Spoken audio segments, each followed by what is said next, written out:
In the beginning, there was darkness, and then, bang, giving birth to an endless expanding existence of time, space, and matter.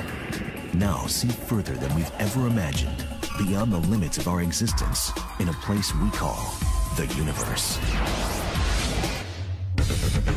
It promises to deliver technologies that will carry us ever farther and ever faster. But it's fraught with constant and lethal peril. Flying in outer space is like going through a shooting gallery. It will test the limits of human capacity and human ingenuity. If something goes wrong, what do? Nothing. You just die. Welcome to the age of space travel.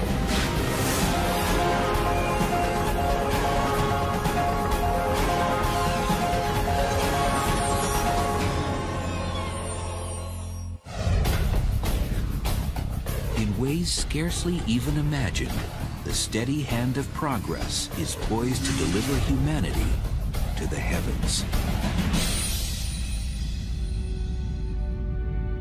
For ages, the mysterious splendor of the universe has enticed us from its remote heights. At last, its mysterious temptations are within reach, and man's destiny can be fulfilled. I don't know if it's written in our genes, but anytime you see something at a distance and it piques your curiosity, the first thing you want to do is get a closer look. So while telescopes get you pretty far in this regard, those things that are sort of close enough to be within the reach of our space program, why not take the trip? T-minus 10, 9, main engine start, 5, 4, and liftoff of Space Shuttle Atlantis to assemble. Prying free from our home planet's grip ranks among the greatest of human achievements. But no one, since 1972, has ventured beyond the Earth's orbit. Our space program has been stuck for 30 years. We simply just go around the planet Earth. It's just like Columbus exploring the New World for the first time and then spending the rest of his life simply puttering around the Spanish coastline. What's the problem? There's a dirty little four-letter word, and that is cost. It costs about $10,000 to put a pound of anything into orbit. Imagine John Glenn made out of solid gold. That's what it costs to put John Glenn or you into orbit. It would cost about $20 million for you to take a weekend trip up to the space station. It would cost about $500 million for you to go to the moon. And for you to go to Mars would probably cost tens of billions of dollars. One way to reduce the cost of reaching space would be to find a more efficient way to overcome Earth's gravity. Remember the story of Jack and the Beanstalk? Jack was the little boy who climbed the beanstalk into heaven. Well, imagine a space elevator such that you hit the up button and the elevator takes you into the heavens just like Jack and the Beanstalk. Instead of building from the ground up, the space elevator would be built from the top down. A satellite in geosynchronous orbit would drop a 60,000-mile cable back to Earth, where it would be anchored to the surface. Now we are within striking distance of being able to create fibers that can withstand the tension of traveling at enormous velocities in outer space as the space elevator rotates with the planet Earth. So it never falls because it rotates at the same rate as the planet Earth. The elevator's compartment would simply roll up the cable, shuttling travelers and supplies into orbit, where it would wait for a spacecraft. This system would entirely replace a conventional rocket launch. And that might reduce the cost of space travel by a factor of 1,000. Think about that. Then you begin to realize that perhaps a trip to outer space may be no worse than an airplane ticket. But beyond the limits of Earth's comforting embrace, exotic menaces await every space traveler. Flying in outer space is not like taking a nice ride in the country in a car. It's like going through a shooting gallery.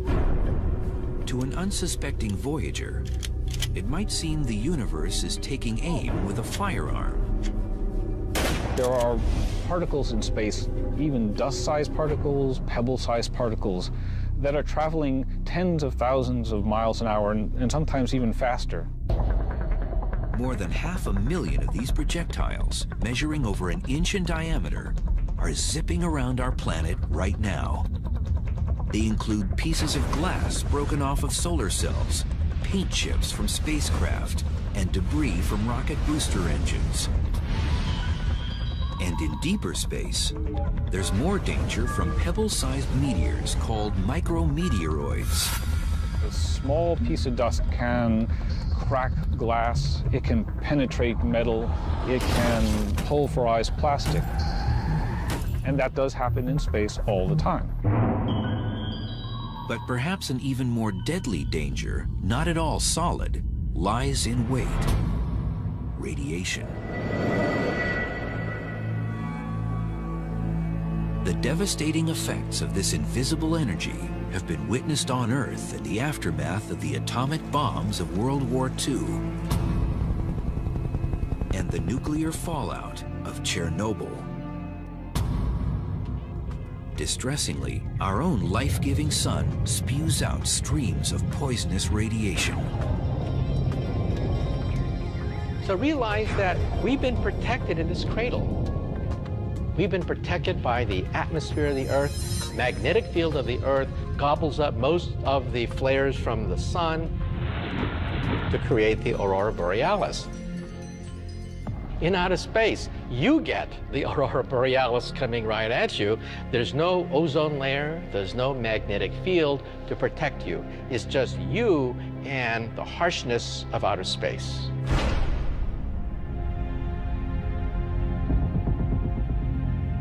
At our home planet's distance from the sun, roughly 90 million miles away, several hundred million solar particles pass through each square inch of space every second around our Earth.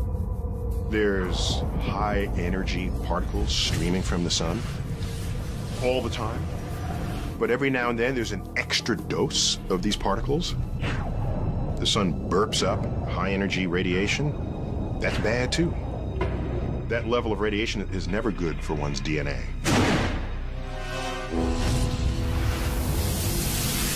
Sunspots flare up these extra doses of energy like a battery of cannons bombarding the cosmos.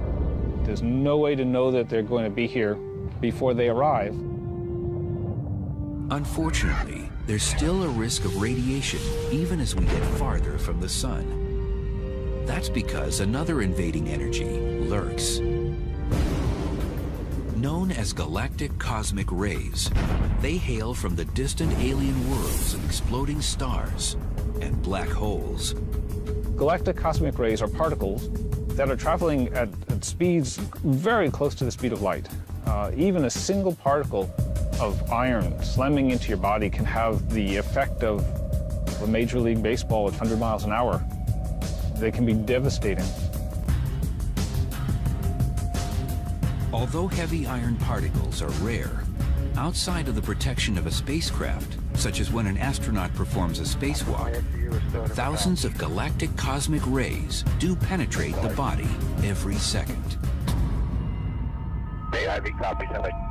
Every 24 hours, the galactic cosmic rays and solar particles attack a space traveler with as much radiation as a surface dweller on Earth receives in 6 months.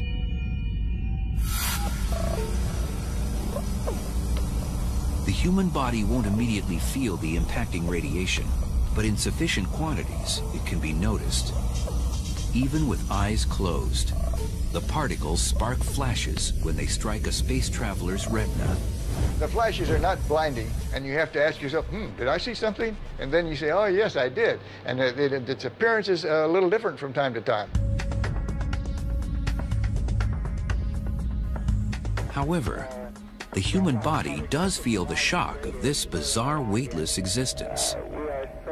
I think that the most dangerous thing going into space is the loss of gravity. Weightlessness causes almost every system in your body to start changing. And it doesn't stop changing until you get back onto a world where you're pulled down again by its gravity. One of the first casualties of zero gravity is a space traveler's sense of direction. What's up and what's down? Very good question. And first of all, it's whatever you want it to be. If you want this to be up, that's fine. But if you want this to be up, that's just as good. Most travelers will suffer from motion sickness for the first few hours, or most likely, days. It's just one of those things that you ought to resign yourself to facing, that everyone is very likely to feel a little bit disturbed in terms of orientation. Here on Earth, scuba divers floating underwater experience the nearest sensation of prolonged periods without gravity. It is for this very reason that aspiring NASA astronauts train to live and work in a gravity-free environment by subjecting themselves for up to 6 hours at a time in a large water tank. Now, scuba equipment, you still experience the forces of gravity, but it doesn't feel like it because your whole body is uniformly buoyed by the water that holds you up. And except for the visual cue of air bubbles floating to the surface, swimming underwater can mimic the sensation of disorientation. But as time passes in the weightlessness of space, the human body senses it no longer needs to resist the force of gravity and begins shedding muscle and bone mass. When you're in space, your body thinks you might as well be lying in bed. And so if you're not careful, your body will atrophy. To counter this, each day in space, an astronaut needs to exercise. The legs are especially vulnerable because they are seldom used. In this world, the arms and hands do most of the work to move the body around. What would be the toughest thing to get used to might very well be just how you live in space, where you can't walk across the room. You have to float everywhere you're going. The lack of gravity also slows down the digestive tract, which can cause problems at mealtime. Your digestive system stops. You can't eat, you can't drink until you can start digesting again. And that can take anywhere from hours to days. Worse still, zero gravity and radiation can combine in an especially sinister way. In space, the immune system is not as effective as it normally is. And many of the bacteria and viruses that we normally can withstand become more virulent. Additionally, bacteria can grow up to 50 times faster, and any virus brought on board could mutate into a never-before-seen predator, thanks to the ever-present radiation. All these difficulties prey on space travelers in just the first few hours or days. And what about journeys that need more time? It only gets tougher. The universe is an unforgiving place. It's open to only the boldest adventurers, those who have the mettle to trek deep into an environment swimming with toxic hazards, and unafraid to stray far from the safe and familiar. We take it for granted that clothing is flexible and machines work in room temperature, because implicitly or explicitly, they're designed for that. You go into the depths of space. If you're facing the sun, it could be hundreds of degrees Fahrenheit. If you're facing away from the sun, it could be hundreds of degrees below zero. Down here on Earth, you take so much for granted. You know, we're out here, sunshine, the fresh air all around you. Up there, you're in a closed ecosystem. You have to supply all the human needs that the Earth just, automatically does for us. You have to hope that the integrity of the hull stays together so you don't have rapid decompression, quick suffocation. The same reality exists for a submarine gliding deep through the ocean. It provides a life-preserving barrier to protect its inhabitants from a surrounding alien world. If there's damage to the spaceship, air leaks out, you die. Damage to the submarine, water gets in, you die. So the isolation, both physically and personally, between the two seem quite parallel. The potential for a catastrophic mishap lurks. When you're out in the middle of the ocean, you have only yourself and your colleagues to rely on. And the same thing applies in space. Things have to hold up. You can't come back, you can't run to the hardware store, you can't fix the thing with some part that you didn't bring along, and you're stuck with human ingenuity, the tools you brought with you. And out there in space, you truly are just removed from mankind. It is isolation like I've never felt before. Liftoff. We have liftoff. Often, our efforts to explore space have been analogized to the great explorers of the 15th and 16th century. The first to sort of cross the oceans, going to unknown territory, having to bring all their supplies with them, not knowing if they'll ever return. And I think there's a lot to say about that analogy, but there's a point where it breaks down badly. When Cortez landed in South America, when Columbus hit the Caribbean, there was still air there for him to breathe, all right? There were fruit on the trees. Suppose the Apollo 11 astronauts, Neil Armstrong and Buzz Aldrin, landed on the moon and, like, the engine broke. Okay, Houston, we've had a problem here. What do? Nothing. You just die. There's not sort of an engine tree that they can pluck parts from to repair their ship. So the hazards are vastly greater to human health in space exploration than traveling anywhere on Earth's surface. There won't be any service stations in case you break down, run out of gas, or need something to drink. One of the challenges of space exploration is either carrying along with you all the supplies you need, water, food, oxygen, or finding some way to manufacture that en route or at your destination. We're not there yet. We don't know how to do that yet. And so one hazard is if something goes wrong and you run out of food and water and shelter, that's bad. You'll die. Every sip, every drop of water is precious. On a space voyage, there will be no such thing as a shower. The only option will likely be a wet cloth. This is quite a change from the 130 gallons of water each American consumes in just one day. The cuisine on board would take some getting used to as well. For a few days, you can take fresh fruits and fresh vegetables, carrots and apples and things like that. For the longer missions, though, you have to have storable foods that can, stay for long periods of time without spoiling and going bad. And yet, astronauts agree that enduring the myriad of risks is a small price to pay for the chance to witness the wonder of the cosmos in person. 1500's 2.3. I know how they felt because they report things like, well, you could hold up your finger and you could block out the Earth with your thumb. And it kind of gave them an entire new perspective of how amazing this little blue marble the Earth is and how precious it is in this vast solar system.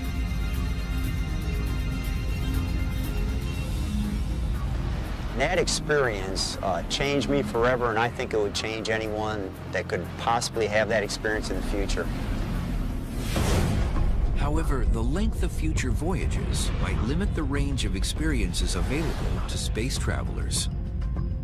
Distances in our vast universe can defy comprehension. If our sun were the size of a basketball, our Earth would be the size of a pea. If they were placed in Central Park, the nearest star would be another basketball almost 5,000 miles away in Hawaii. One of the prerequisites you might have for a space mission is that you're alive when you arrive at your destination. So you'd want your space missions to be small compared with the life expectancy of a human being. And right now, that pretty much limits us to the planets and possibly comets and asteroids, if we include those as places we might visit. The brutal, scathing landscapes of the solar system's inner planets, Mercury and Venus, do not make for tempting vacation destinations. Temperatures on Venus can exceed 900 degrees Fahrenheit, and the crushing air pressure is equivalent to being submerged in 3,000 feet of water. That leaves all points further out from the sun for potential exploration. But even trips to our closest attractions will still take several months or even years.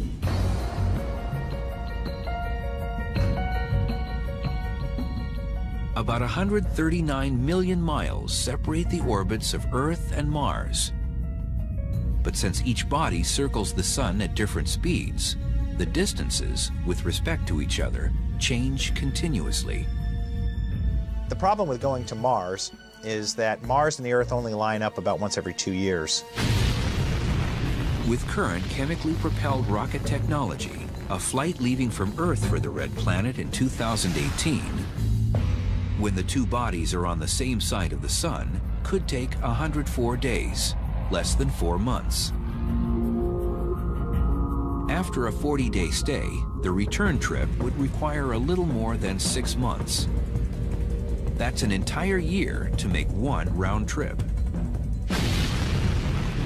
But a voyage departing in 2031, when the Earth and Mars are on the opposite sides of the sun, would demand about 20 months. Nearly 2 years of travel time. That's 1 to 2 years away from any lifeline. Comets, those oversized dirty snowballs, swoop close enough to Earth to accommodate a round trip lasting as short as a few months. Find some comet that's on its way into the sun and ride it. And watch the coma grow and the tail form. And watch the sun first slowly, but then rapidly get larger and larger and larger. And swing around the backside and come out. It's got to be the most fun tour of the solar system you can come up with.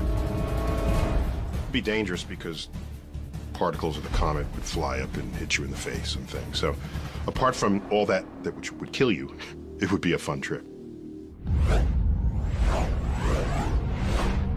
Just beyond the orbit of Mars, asteroids fly within range of a few years round trip from Earth.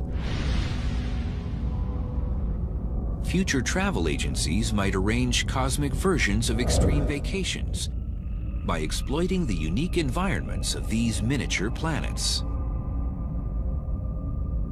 They put you on a sled and slingshot you into space in such a way that the weak gravity of the asteroid will hold you in orbit but won't pull you back down again. Would be a great ride. 3 times farther away than Mars, the orbit of Jupiter, with its crowded moon system, offers dozens of diverse visions. It may prove tempting for future travelers, but a round trip could take 5 years. Saturn is nearly twice as far as Jupiter, and the thought of decade-long trips might be too much to bear. But there are technologies that can slice the time it takes to visit Mars to just a few days. For mankind ever to venture into the depths of the cosmos, endeavor to bathe in the light of an exotic star, or even just a voyage to the suburbs of our own solar system, we'll need to find a way to travel much, much faster. What's the fastest we could travel? nothing yet observed by science moves faster than the speed of light, 186,000 miles per second. The speed of light is the ultimate velocity in the universe. It's Einstein's cop on the block. The speed of light is so fast that you could go around the Earth 7 times in just 1 second. For you to jump to the moon at the speed of light, you could reach the moon in about 1 second. Compare that to the 3 days it takes to get there with current technology. The problem is that we can't travel at the speed of light, or really anything even approaching it. Take the fastest thing we have ever sent anywhere and ask, how long will that take to reach the nearest stars? That would take 50,000 years. And that is using current chemical propulsion, which maxes out at about 40,000 miles per hour. The same power source we use to lift our rockets off of the planet. But getting us to Mars faster than a few months' time would require a different kind of propulsion. There are a few ideas for how to propel us to velocities closer to the speed of light, which would be fast enough to get us anywhere in the solar system in under a day, or even to the nearest stars in less than a decade. One such theory echoes an ancient earthly propulsion device, wind pushing a sail. It was Kepler, that great astronomer, who first wrote down in his notes the possibility of using sails to sail in outer space. Light streaming from the sun mimics gusts of wind in outer space. This solar wind is what creates a comet's tail as it nears the sun. However, sunlight scatters in all directions, and as the distance from the sun doubles, its power reduces by a factor of 4. With a little help from the moon, there is a manner in which light could be focused in one direction. If we have a battery of laser cannons on the moon, firing in synchronization at a solar sail, we may be able to propel it to about perhaps half the speed of light. Now, lasers do diffuse with space.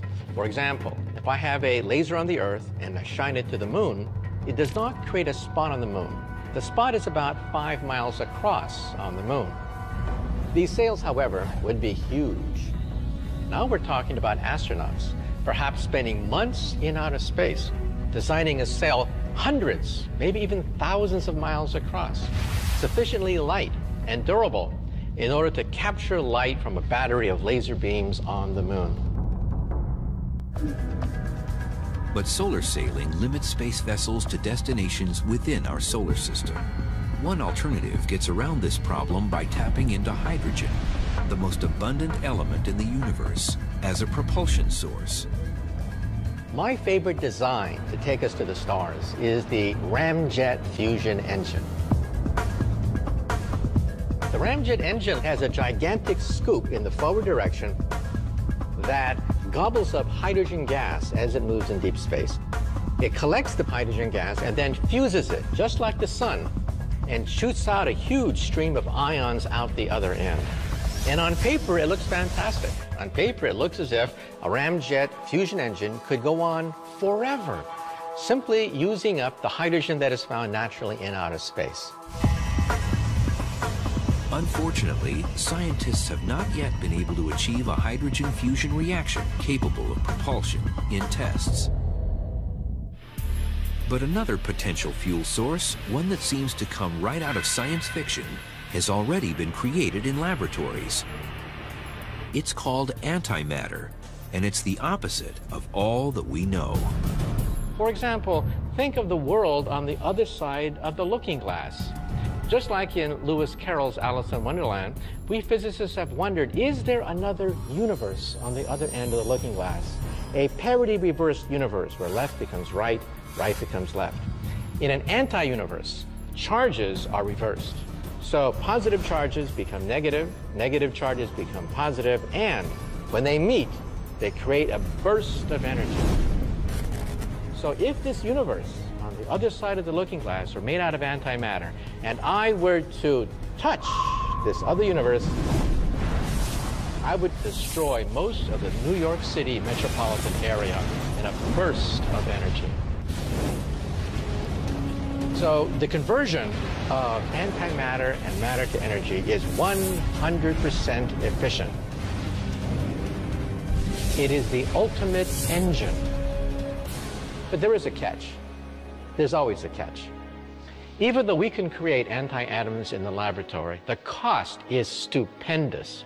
It would bankrupt the United States of America to create a teaspoon of antimatter. However, it would only take a few grams of antimatter to take us to Mars, and perhaps several teaspoons of antimatter to take us to the nearby stars. But for us to ever visit a distant star or another galaxy, we need something stranger than even Alice could ever dream of, peering through her looking glass.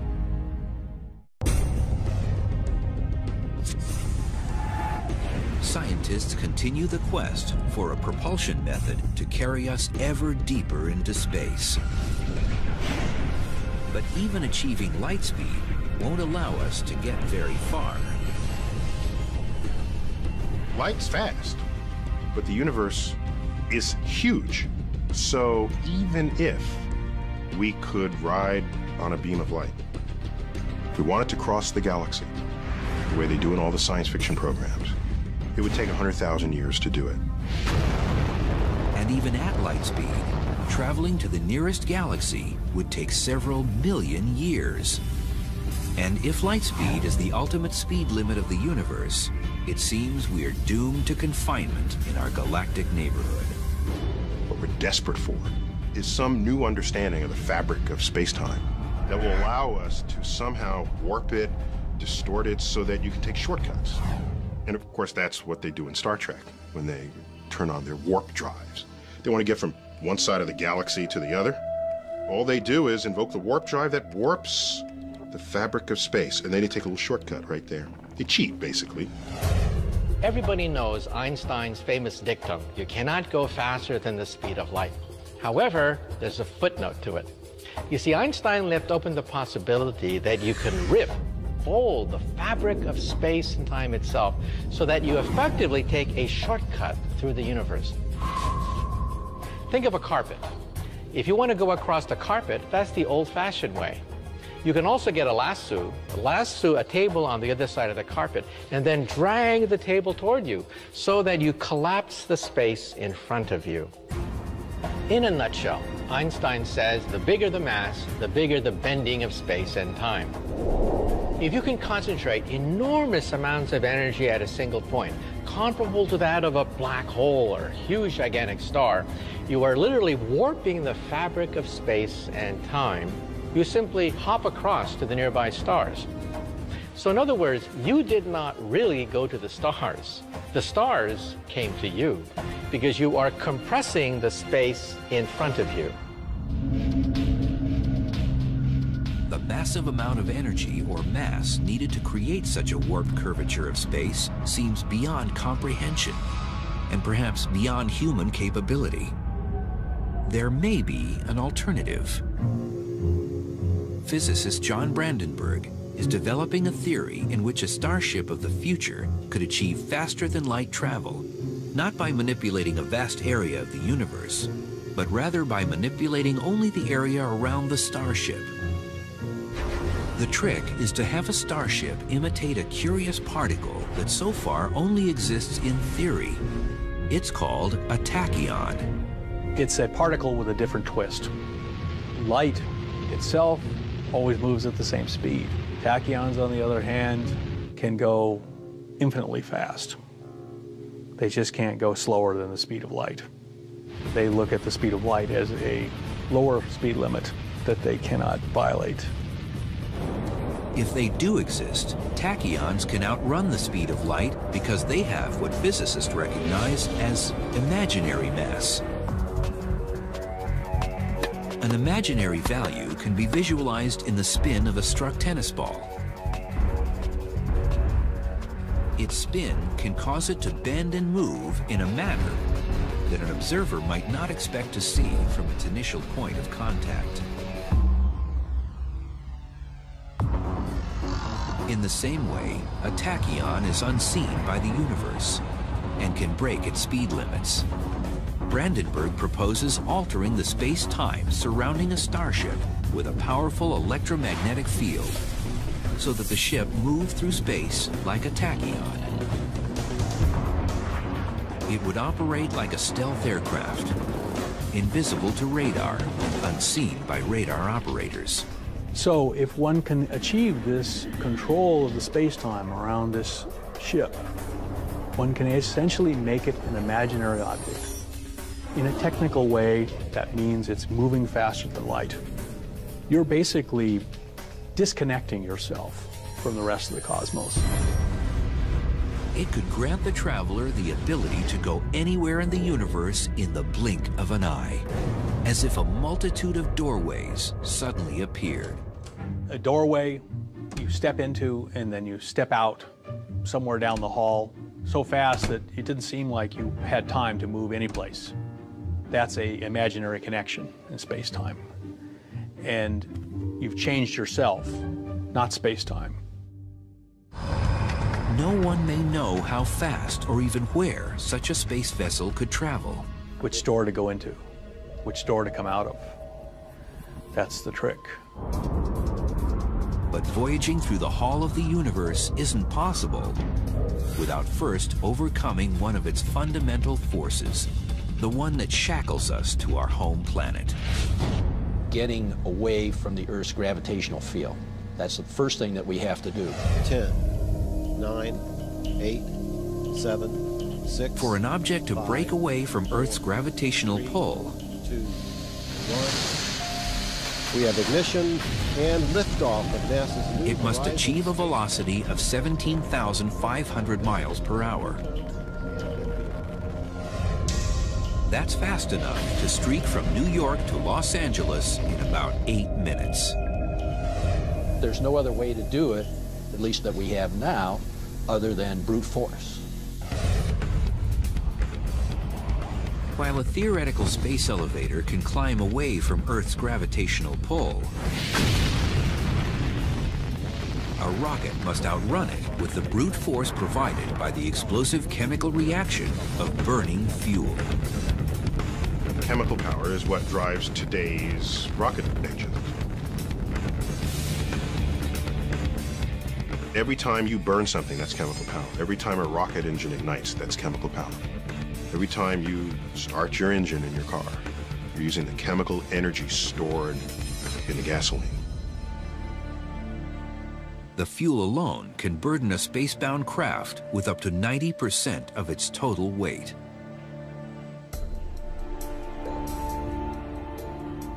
If you're carrying all the fuel you'll ever need, then most of the effort of the first ignited fuel is to lift the unburnt fuel into orbit.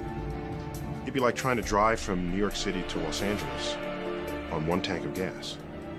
Well, you would need a tanker truck behind you. And most of the energy to accelerate the tanker truck is going in to just move the fuel that's in the tanker truck. The space shuttle, its rockets, and the fuel they're carrying weigh a staggering 4 million pounds. And nothing short of a bone-rattling eruption could push it up and away from Earth. Well, Brent, looks like your long wait is over. We wish you all the best luck in the world. Godspeed, and we'll see you back here in about 2 weeks. A journey into space today means that space travelers must ride a controlled detonation into the sky. Whatever the vehicle weighs, we have to generate about 1.5 to 2 times that thrust in order to get it off the surface of the Earth. To get the space shuttle up to speed demands 7 million pounds of thrust. To put that into perspective, if you can imagine me holding a 1-pound ball in my hand, if I'm holding it here and I'm holding it steady, I am exerting a pound of thrust on that ball. So if I lower it down, I'm clearly not exerting a 1 pound. If I pick it up, I'm exerting more than a pound. So you have to have a little more thrust than you do the weight, obviously, or you won't go anywhere. How a rocket moves can be illustrated with a blown-up balloon. This works almost like an engine nozzle. Now I can hold it in place, and you can control it, you can let it go. And what we do is we try to eject as much mass through that throat as we can, and as it expands out, the back end, that expansion or that pressure pushing that way pushes the vehicle this way. When today's astronauts climb aboard for their journeys on the space shuttle, they're hitching to giant containers housing that necessary mass. Millions of pounds of highly combustible hydrogen and oxygen wait to be ejected. It only takes a spark.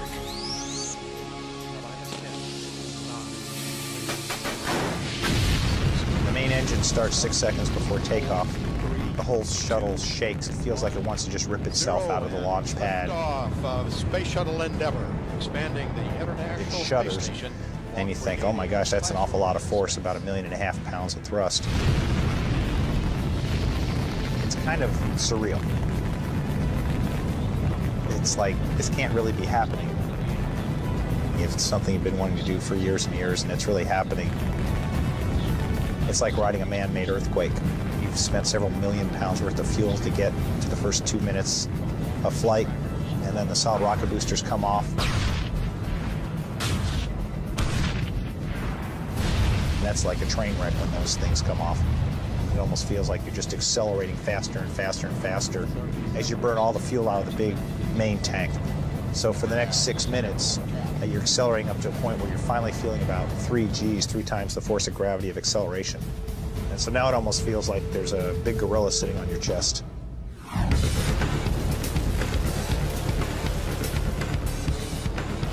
A drag racer who accelerates from 0 to 100 miles per hour in 2 seconds will feel G-forces similar to those experienced by astronauts. As the vehicle keeps accelerating and you're watching the speed tick by in thousands of feet per second until you get to 25 times the speed of sound. Then there's a cutoff, and then everything's floating. And now you're in space. So space isn't very far away. It only takes about 8 minutes and 30 seconds to get there. The next model for venturing into the great beyond and reaching new worlds will begin first with a visit to an old friend. Although not quite yet a space elevator, NASA's mission to return to the moon builds on the idea of Earth orbit as a base for farther voyages. NASA's Constellation program, a successor to the legendary Apollo program, aims to plant boots on the moon by 2020. 2 separate rockets form the foundation of the plan. The unmanned Ares 5 rocket, towering taller than a football field standing on its end, will carry the lunar lander, supplies, and an Earth departure rocket into orbit, where it will wait for the astronauts. The Ares 1 rocket will deliver the crew to orbit aboard a capsule. It will then rendezvous with the Earth departure rocket and blast to the moon. We can take more supplies, more commodities to the moon. That's what this tandem system provides for us. Instead of Apollo, which only allowed us to go for 1 or 2 days at a time and then come back.